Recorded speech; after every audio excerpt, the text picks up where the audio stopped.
안녕하세요. 글로벌 금융시장, 그 거대한 판의 표면 아래에서 정말 조용하지만 또 엄청난 혁명이 일어나고 있습니다. 바로 스테이블 코인 이야기인데요. 맞아요. 보통 암호화폐 하면 막 가격이 널뛰는 걸 생각하시잖아요. 근데 이건 이름처럼 안정성을 무기로 금융의 룰 자체를 바꾸고 있습니다. 자, 이 조용한 혁명의 한가운데로 지금 바로 들어가 보시죠. 먼저 이 질문 한번 던져볼게요.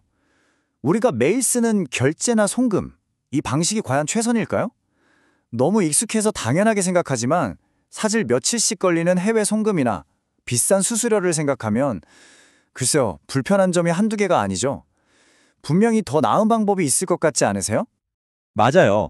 그 더 나은 방법에 대한 갈증을 가장 먼저 느낀 건 바로 기업들입니다. EY 파르테논 조사를 보니까요. 무려 54%의 기업이 1년 안에 스테이블 코인을 도입할 계획이라고 합니다. 54%라니 절반이 훌쩍 넘는 수치죠. 이건 이제 소수의 관심사가 아니라 기업 경영의 현실로 들어온 거대한 물결이라는 뜻입니다. 네, 바로 그겁니다. 기업들이 이렇게 뜨겁게 반응하니까 당연히 각국 정부와 규제 당국도 더 이상 지켜보고만 있을 수는 없게 된 거죠. 그래서 첫 번째 파트에서는 바로 이 규제의 큰 그림을 한번 살펴보려고 합니다. 전 세계가 이 현상을 얼마나 심각하게 또 어떻게 주목하고 있는지 말이죠. 정말 재밌는 건요. 이게 어느 한 나라만의 이야기가 아니라는 거예요. 지금 보시는 것처럼 미국, 유럽, 영국 이 세계 금융의 중심지들이 거의 동시에 각자의 방식으로 규제를 만들기 시작했어요. 타임라인을 보니까 정말 그렇네요. 마치 서로 약속이라도 한 것처럼 일제히 움직이는 모습입니다. 그런데 같은 방향으로 움직이면서도 그 속을 들여다보면 접근법은 꽤 다릅니다. 미국은 명확한 법의 테두리를 만들어서 이 산업을 제도권으로 끌어들이려는, 그러니까 안정적인 성장에 초점을 맞추고 있고요. 반면에 유럽은 잠재적인 위험부터 먼저 차단하고 규제의 빈틈을 메우는 리스크 관리를 최우선으로 보고 있어요. 시각 차이가 확실히 느껴지네요.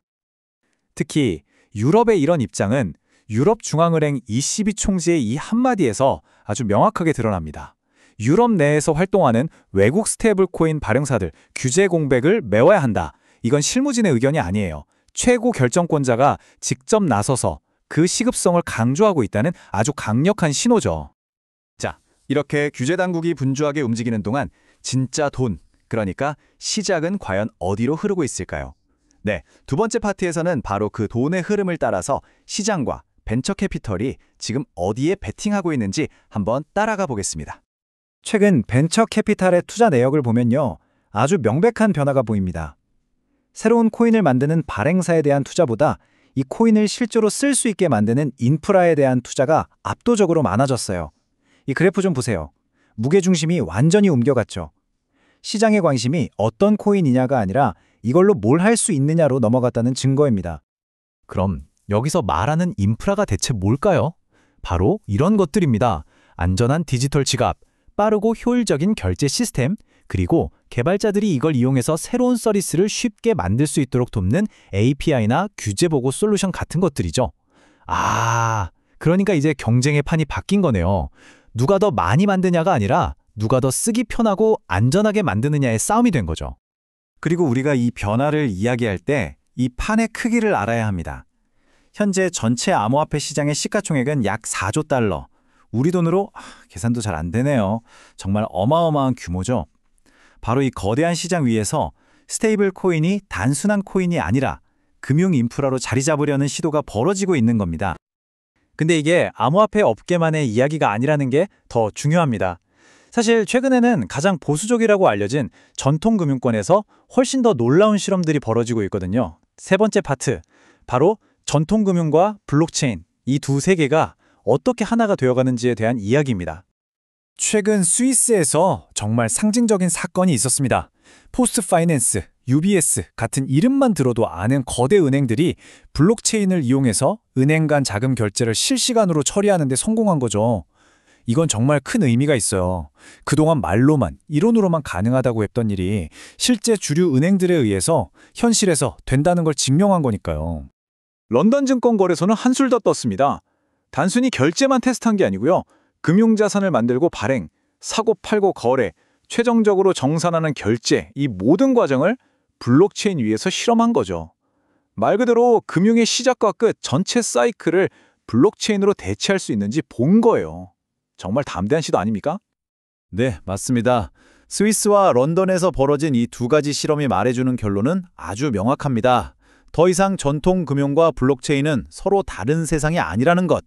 그 둘 사이에 단단했던 경계가 빠르게 허물어지면서 하나로 합쳐지고 있다는 거죠. 자, 그럼 지금까지 살펴본 규제의 움직임, 시장의 변화, 그리고 기술의 융합, 이 모든 조각들을 하나로 맞춰보면 어떤 그림이 그려질까요? 마지막 파트에서는 이 모든 것들이 결국 우리에게 무엇을 의미하는지 그 미래 금융의 큰 그림을 완성해 보겠습니다. 오늘 이 설명의 가장 중요한 핵심 결론입니다. 이제 스테이블 코인을 그냥 달러에 묶인 암호화폐 정도로만 생각해서는 안 된다는 겁니다. 그 본질은 바로 국경과 시스템의 장벽을 넘어 1년 365일 24시간 내내 돌아가는 차세대 금융결제 인프라라는 거죠. 이건 정말 생각의 전환, 패러다임의 전환입니다. 맞아요. 그리고 이 엄청난 잠재력을 완전히 폭발시키기 위해 필요한 마지막 열쇠가 바로 우리가 맨 처음 이야기했던 규제입니다. 예측 가능하고 안정적인 법적 틀, 즉 규제의 명확성이 확보되는 바로 그 순간 우리가 지금까지 본 이 모든 움직임들이 정말 폭발적으로 빨라질 거라는 거죠. 그래서 저희는 마지막으로 이 질문을 남기면서 마무리하려고 합니다. 마침내 그 규제의 문이 활짝 열렸을 때 우리가 마주하게 될 금융의 미래는 과연 어떤 모습일까요? 아마 지금 우리가 상상하는 것과는 완전히 다른 세상이 펼쳐질지도 모릅니다.